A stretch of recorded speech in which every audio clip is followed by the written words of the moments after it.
Iran Israel যুক্তরাষ্ট্রের ত্রিমুখী সংঘর্ষ চলছে। ইসরায়েলের জেরুজালেম শহরে মুহুর্মুহু রকেট হামলা চালিয়েছে ইরান। এছাড়া ইরাকের বাগদাদ আন্তর্জাতিক বিমানবন্দরের কাছে মার্কিন সামরিক ঘাঁটি ভিক্টোরিয়া বেজে ড্রোন হামলা করেছে ইরান। জবাবে তেহরানে ব্যাপক বিমান হামলা চালিয়েছে ইসরায়েল, গুঁড়িয়ে দিয়েছে বিপ্লবী গার্ড বাহিনীর সদর দপ্তর।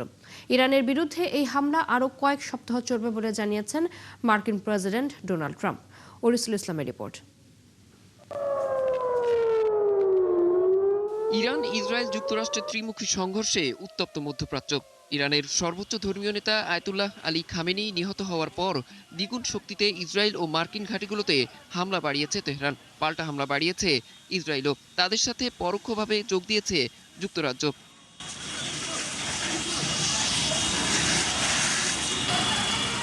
ইসরায়েলের জেরুজালেম শহরে মুহুর্মুহু রকেট হামলা চালিয়েছে ইরান। এছাড়া ইরাকের বাগদাদ আন্তর্জাতিক বিমানবন্দরের কাছে অবস্থিত মার্কিন সামরিক ঘাঁটি ভিক্টোরিয়া বেজে ড্রোন হামলাও করেছে তারা।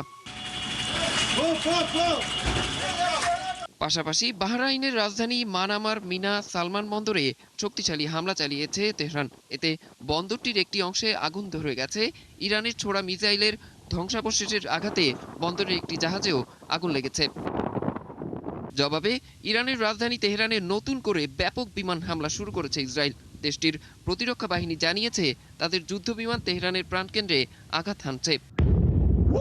এছাড়া ইরানের বিপ্লবী গার্ডের সদর দপ্তর ধ্বংসের দাবিও করেছে যুক্তরাষ্ট্র। এদিকে লেবাননের রাজধানী বৈরুতেও হামলা চালিয়েছে নেতানিয়াহুর সেনারা। সোমবার ভোরে উত্তর ইসরায়েলের হাইফার নিকটবর্তী একটি সামরিক ঘাঁটিতে হিজবুল্লাহর রকেট ও ড্রোন হামলার পর এই হামলা চালায় তারা। এর মধ্যেই ইরানের বিরুদ্ধে হামলার তীব্রতা বাড়ানোর ঘোষণা দিয়েছেন ইসরায়েলের প্রধানমন্ত্রী বেনিয়ামিন নেতানিয়াহু। এক ভিডিও বার্তায় তিনি এই হুঁশিয়ারি দেন। এ সময় মার্কিন প্রেসিডেন্ট ডোনাল্ড ট্রাম্পের প্রশংসা করেন এবং মার্কিন সামরিক বাহিনীর সঙ্গে সহযোগিতার বিষয়টিকে স্বাগত জানান নেতানিয়াহু। আমরা খামেনিকে নির্মূল করেছি, তার সাথে ইরানের কয়েক ডজন ঊর্ধ্বতন কর্মকর্তাকেও নির্মূল করেছি। আমাদের বাহিনী এখন তেহরানে ক্রমবর্ধমান তীব্রতার সাথে আক্রমণ করছে এবং আগামী দিনগুলিতে এটি কেবল বাড়বে। এদিকে মার্কিন প্রেসিডেন্ট ডোনাল্ড ট্রাম্প জানিয়েছেন ইরানের বিরুদ্ধে চলমান সামরিক অভিযান সর্বোচ্চ 4 সপ্তাহ স্থায়ী হতে পারে।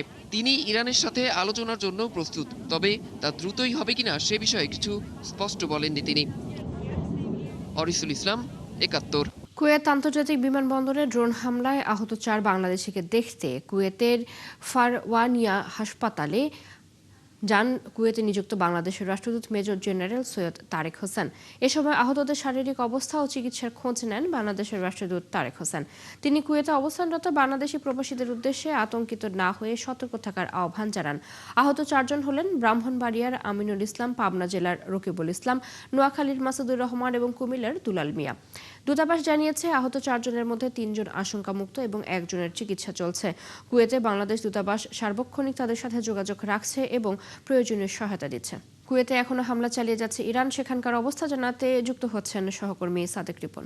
রিপন, সবশেষ কখন হামলা হয়েছে কুয়েতে? নতুন করে হতাহতের কোনো তথ্য পেয়েছেন কিনা জানাবেন। কুয়েতে আজ সোমবার ভোর 3টার দিকে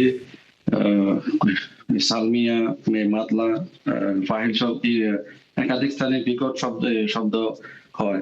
আর এই শব্দের কারণে প্রবাসীরা আতঙ্কিত হয়ে যায়। যেহেতু ভোর রাত প্রবাসীরা সিঁড়ি খাওয়ার সময় ওই সময় কিন্তু অনেকে আবার কমেছিল, কিন্তু বিকট শব্দের কারণে প্রবাসীরা আতঙ্কিত হয়ে তারা বিল্ডিং থেকে বের হয়ে যান, রাস্তায় অবস্থান করেন, মানে কোথায় কি হয়েছে।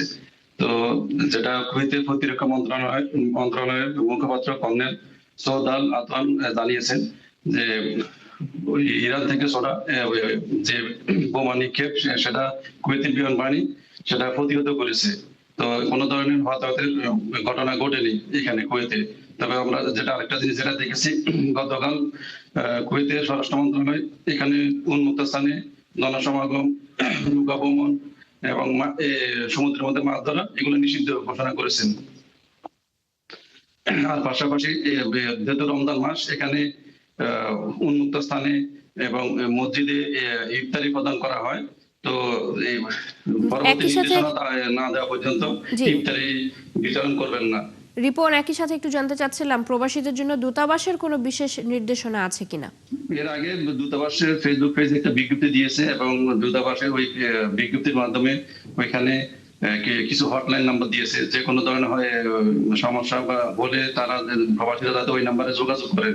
একাধিক নাম্বার দেওয়া হয়েছে ওই বিজ্ঞপ্তির মধ্যে, এবং নিরাপদ স্থানে থাকার জন্য বলা হয়েছে। এবং পাশাপাশি কুয়েতে যেগুলো আঞ্চলিক অভ্যন্তরীণ বিষয়, প্রবাসীরা যাতে এখানে যে হামলা বিভিন্ন তথ্য, ভিডিও, ছবি যাতে সোশ্যাল মিডিয়া প্রচার না করেন এবং কোনো ধরনের মন্তব্য না করতে প্রবাসীদেরকে আহ্বান জানানো হয়েছে।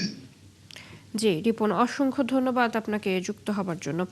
আমাদের সাথে কুয়েত থেকে যুক্ত ছিলেন সহকর্মী সাদেক রিপন। যুক্তরাষ্ট্র ও ইসরায়েলের হামলায় ইরানের সাবেক প্রেসিডেন্ট মাহমুদ আহমেদিনেজাদ নিহত হয়েছেন এমন খবর পাওয়া যাচ্ছিল আন্তর্জাতিক গণমাধ্যমে। তবে আহমেদিনেজাদ বেঁচে আছেন এবং সুস্থ আছেন বলে জানিয়েছে তুর্কি সংবাদ মাধ্যম আনাদোলু এজেন্সি।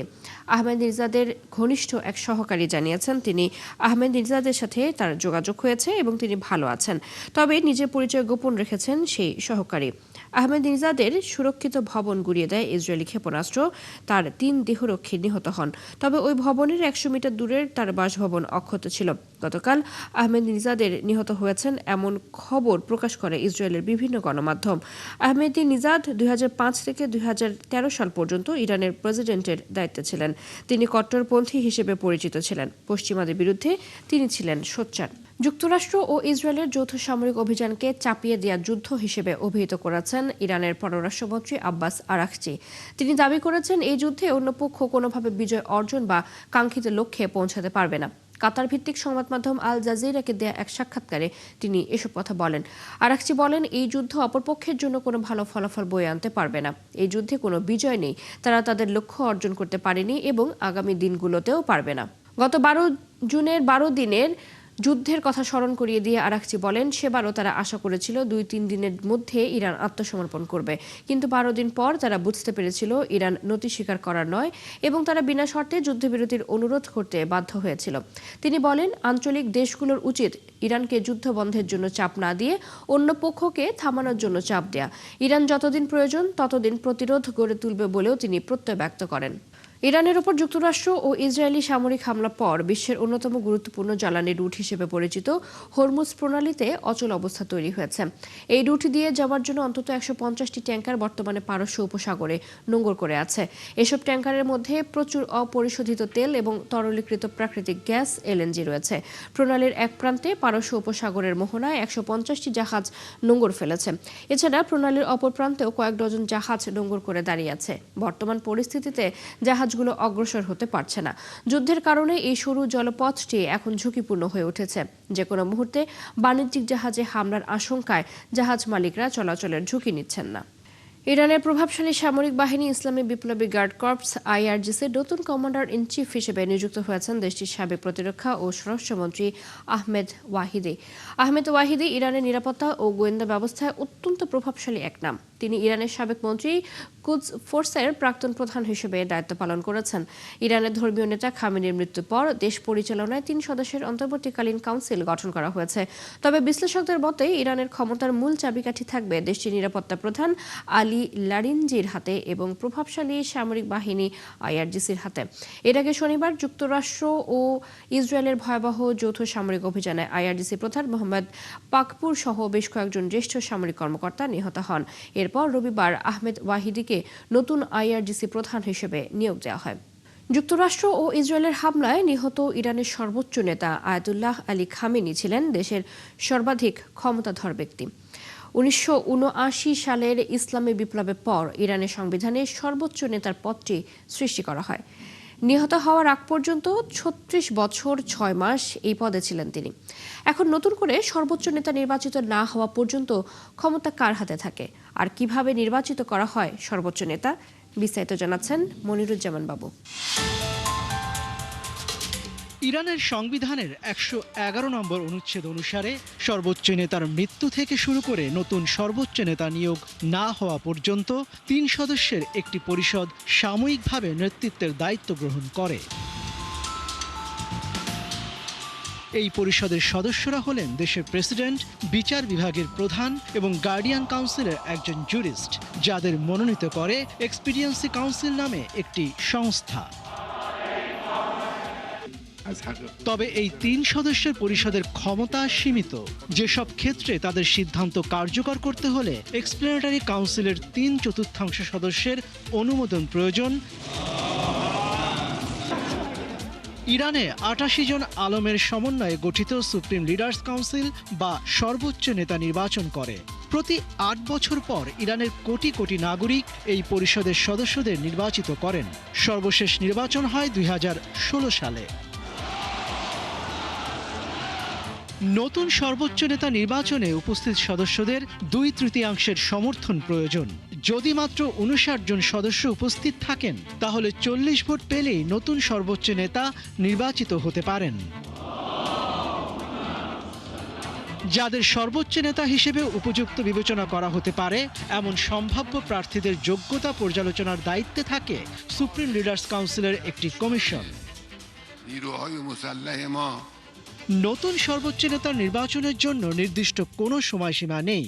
যেহেতু 3 সদস্যের অন্তর্বর্তী পরিষদ গঠিত হয়েছে তাই অন্তত কাগজে কলমে ক্ষমতার শূন্যতা তৈরি হবে না।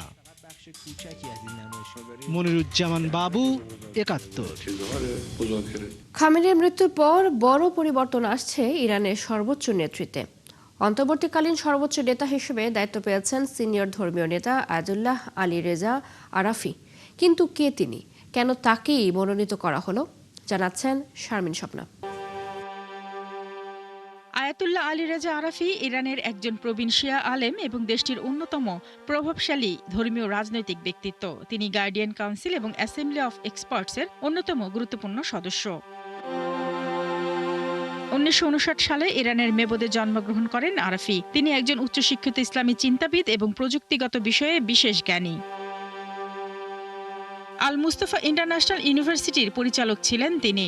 ছিলেন ইরানের সেমিনারি সিস্টেমের প্রধানও। এই দায়িত্বগুলো তাকে ইরানের ধর্মীয় শিক্ষাগুরু হিসেবে পরিচিতি এনে দেয়। আর ইরানের বর্তমান রাজনৈতিক অস্থিরতার মধ্যে তাকে দেশটির অন্যতম প্রভাবশালী এবং অভিজ্ঞ নেতা হিসেবে গণ্য করা হচ্ছে। ইরানের সদ্যপ্রয়াত ধর্মীয় নেতা আলী খামেনির আস্থাভাজন হিসেবে পরিচিত আরাফি ইরানের ইসলামী প্রজাতন্ত্রের আদর্শকে দৃঢ়ভাবে ধারণ করেন তিনি। তাই তার নিয়োগের মাধ্যমে ইরান সরকার ইঙ্গিত দিতে চাইছে যে হঠাৎ পরিবর্তন নয়, বরং আগের ধারাবাহিকতা রাখতে চাইছে তারা। ইরানের সংবিধান মেনে অন্তর্বর্তীকালীন কাউন্সিল গঠন করা হয়েছে। খামেনির উত্তরসূরি শেষ পর্যন্ত কে হবেন তা নির্ধারণ করবে অ্যাসেম্বলি অব এক্সপার্টস। তারা বৈঠক করে পর্যালোচনার পর পরবর্তী সুপ্রিম লিডার নিয়োগ করবেন। পুরো প্রক্রিয়াটি শেষ করতে কিছুদিন সময় লাগতে পারে। এই সময়ের মধ্যে নেতৃত্বের শূন্যতা পূরণ করবে এই অন্তর্বর্তী কাউন্সিল। শারমিন স্বপ্না, ৭১। খামেনির মৃত্যুর প্রতিবাদে বিক্ষোভে উত্তাল বিশ্বের নানা দেশ। শুধু মুসলমানরাই নয়, অন্যান্য ধর্মের মানুষও যোগ দিয়েছে এই বিক্ষোভে। পাকিস্তানের করাচিতে মার্কিন কনসুলেটের সামনে বিক্ষোভকারীদের সাথে পুলিশের সংঘর্ষে অন্তত ২১ জন নিহত হয়েছেন। এছাড়া তেহরান সহ ইরানের বিভিন্ন শহরের রাজপথে বিক্ষোভ করেছে লাখো মানুষ। বিস্তারিত মনিরুজ্জামান বাবুর আরও একটি রিপোর্টে। সর্বোচ্চ নেতার মৃত্যুতে শোকের সাগরে ভাসছে গোটা ইরান। প্রিয় নেতার শাহাদাত বরণের খবর প্রকাশের পরপরই রাজধানী তেহরান সহ ইরানের বিভিন্ন শহরের রাজপথে নেমে আসেন লাখো মানুষ। খামেনির ছবি হাতে কান্নায় ভেঙে পড়েন তারা। যুক্তরাষ্ট্র ও ইসরায়েলের বিরুদ্ধে প্রতিশোধ নেয়ার দাবি জানান ইরানিরা। ইরানের সর্বোচ্চ নেতা খামেনি হত্যার প্রতিবাদে পাকিস্তানের করাচিতে বিক্ষোভ হয়েছে। এ সময় বিক্ষোভকারীরা মার্কিন কনসুলেটে ঢোকার চেষ্টার সময় নিরাপত্তা বাহিনীর সঙ্গে সংঘর্ষ হয়। করাচি পুলিশের প্রধান আল জাজিরাকে জানিয়েছেন, মার্কিন কনসুলেটে প্রবেশের চেষ্টার সময় বিক্ষোভকারীদের সাথে পুলিশের সংঘর্ষে কয়েকজন বিক্ষোভকারী নিহত হয়েছেন। করাচি ছাড়াও লাহোর এবং উত্তরের স্কার্দু শহরেও হাজার হাজার মানুষ রাস্তায় নেমে বিক্ষোভ করেছেন। খামেনিকে হত্যার প্রতিবাদ হয়েছে ভারতেও। দেশটির জম্মু ও কাশ্মীর এবং লখনৌতে শত শত মানুষ জড়ো হয়ে আয়াতুল্লাহ খামেনিকে হত্যার প্রতিবাদ জানিয়েছেন। শ্রীনগরের প্রধান চত্বরে বড় সমাবেশ হয়েছে। এ সময় বিক্ষোভকারীরা লাল, কালো ও হলুদ পতাকা হাতে জড়ো হন। খামেনি হত্যার পর প্রতিবেশী দেশ ইরাকে যুক্তরাষ্ট্রের দূতাবাস ভবনে হামলা চালিয়েছে বিক্ষুব্ধ জনতা। তাদের বেশিরভাগের পরনে ছিল কালো রঙের পোশাক এবং হাতে ছিল লাঠি পাথর। এ সময় দূতাবাসের সামনে নিরাপত্তা কর্মীদের সঙ্গে সংঘর্ষ হয় বিক্ষোভকারীদের। তবে এই সংঘর্ষে কোনো হতাহত হয়নি। স্থানীয় গণমাধ্যম দক্ষিণ ইরাকের অন্যান্য প্রদেশেও বিক্ষোভের খবর দিয়েছে। ইরানে হামলার কয়েক ঘন্টা পরই নিউ ইয়র্কের টাইম স্কোয়ারে এই বিক্ষোভ হয়। এ সময় নানা ব্যানার ও প্ল্যাকার্ড হাতে স্লোগান দেন বিক্ষোভকারীরা। অন্যদিকে ইরানে যুক্তরাষ্ট্র ও ইসরায়েলের হামলার সমর্থন জানিয়ে উদযাপন করেছে যুক্তরাজ্য, জার্মানি, স্পেন সহ কয়েকটি দেশ। জার্মানির বার্লিন এবং হামবুর্গে কয়েক হাজার নির্বাসিত ইরানি সমাবেশ করেছে। বিপ্লবপূর্ব ইরানি, ইসরায়েলি এবং মার্কিন যুক্তরাষ্ট্রের পতাকা উড়িয়ে বিক্ষোভকারীরা শাসন ব্যবস্থা পরিবর্তনের কথা জানিয়েছেন। মনিরুজ্জামান বাবু, ৭১। এই ছিল এখনকার আয়োজনে। বিশ্বের আরো নতুন কিছু খবর এবং বিশ্লেষণ নিয়ে দুপুর ১:৩০ আবার হাজির হবে বিশ্বযোগ। চোখ রাখুন ৭১ ফেসবুক পেজে, সাবস্ক্রাইব করুন ৭১ ইউটিউব চ্যানেল, ৭১ সাথে থাকুন।